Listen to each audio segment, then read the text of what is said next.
My introduction to North Harbour water polo was through the tragic circumstances of Rowan Brown's death here in the Millennium Pool on the 23rd of January in 2020.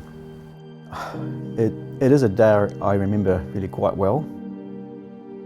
I got this call 9 o'clock in the morning, and he said, well, there's been a death in the pool at Millennium,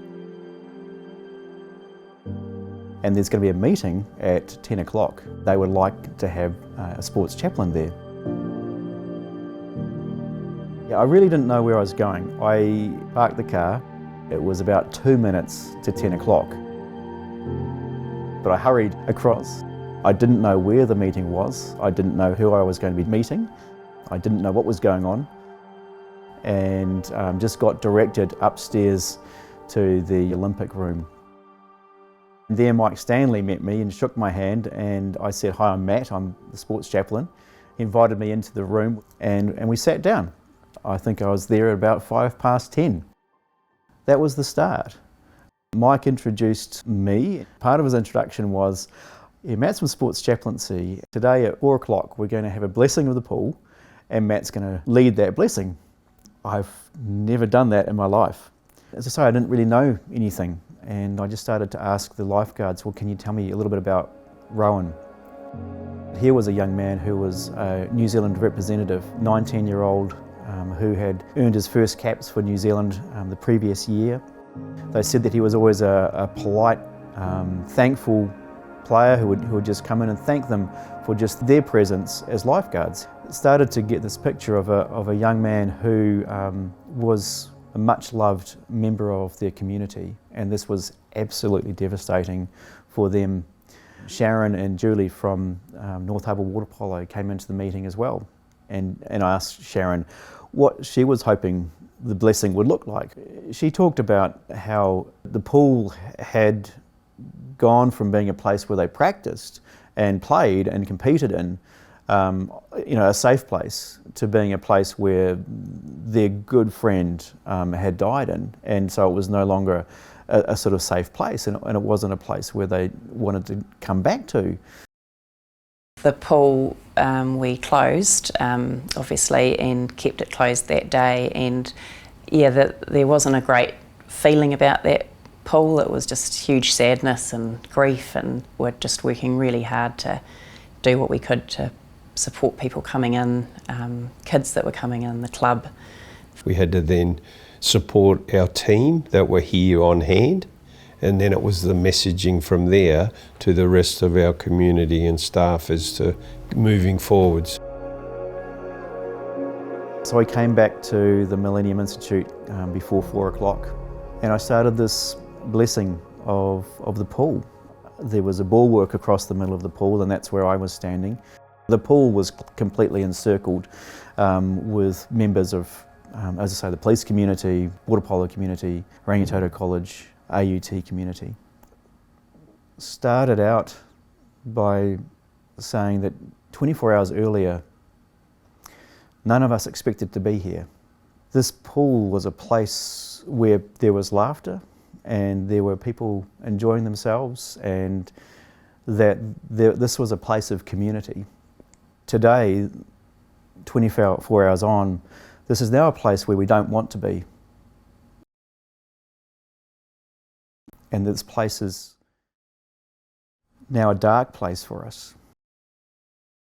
Tried to express that that's normal and understandable. My own personal background in terms of sport is I played water polo, and one of the exercises that we would do to maintain our fitness and our technique was what's called the egg beater. And the egg beater is where you've got your both hands up in the air, and you're trying to keep yourself afloat with your legs working solidly in an egg beater motion below the waterline. And the coach would say, just keep your arms up, keep your arms up, and eventually your whole body starts to ache and cry out in pain because of the intensity of this workout. And just said that this is going to feel like that. That this is a time where you will be putting your arms up, and you'll be working so hard and it'll be so painful and you want to stop, but a little bit like the coach saying, keep your arms up, it's going to hurt, and it's going to hurt for a while.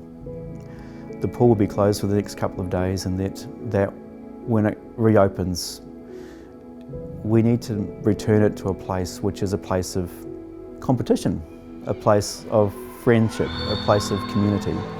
And that really, when we come here, that we actually are remembering Rowan, because this is a place that he actually trained in. He loved this pool, he loved being here. This was where his community was so strongly based. Certainly after the blessing, it was a bit of lightness around it, and Matt talked about it being silent during the blessing, but that we wanted kids to come in and be in the water again and enjoy their sport and be together and play together and compete together, and which really almost, I think, gave everyone permission that they could come back, get back in the pool, play water polo, and that was okay for them to do that. And though it would be hard, that they could enjoy it again. So yeah, definitely for us, I think it helped our team, the AUT Millennium team, feel that it was okay again, and certainly for the water polo players to make them feel it was okay to get back in. Yeah, what he did was very special. The blessing was a space where it seemed that God entered and brought peace and a place for healing. I see the Imago Day every day that I'm here. I see a community that loves each other. I see a community that is seeking to redeem a very difficult and tragic experience, a time of complete suffering, and one that is so hard, and yet they're creating meaning from it. Tomorrow there's this Rowan Brown tournament for under 12-year-olds, and it's about celebrating just community, and it's about celebrating Rowan's life, but also the values that Rowan brought. So I see the redemptive story, I see God's story in this community, and that's one of the highlights for me, and is so significant to me about being a sports chaplain. I get to see the Imago Day every day in people, whether they are religious people or whether they're not religious people. At the core of being a sports chaplain is a relationship, a dynamic relationship with Jesus Christ, because when we're in that sports environment, what we're actually bringing is the love of Christ. We're being His hands, His feet into the sports community. That sports community may only ever experience the tangible reality of Jesus Christ through the sports chaplain. Salvation Army chaplaincy is something that can take place in a diverse range of spaces. The sports environment at every level is part of that. Some of us within the Salvation Army may feel called to serve in the sports community and to make a difference in this space. There is opportunity for this. If you're interested in sports chaplaincy, check out their website at www.sportschaplaincy.co.nz. If you'd like to know more about the Salvation Army chaplaincy, email chaplaincy.service@salvationarmy.org.nz. Mā te atua e manaki.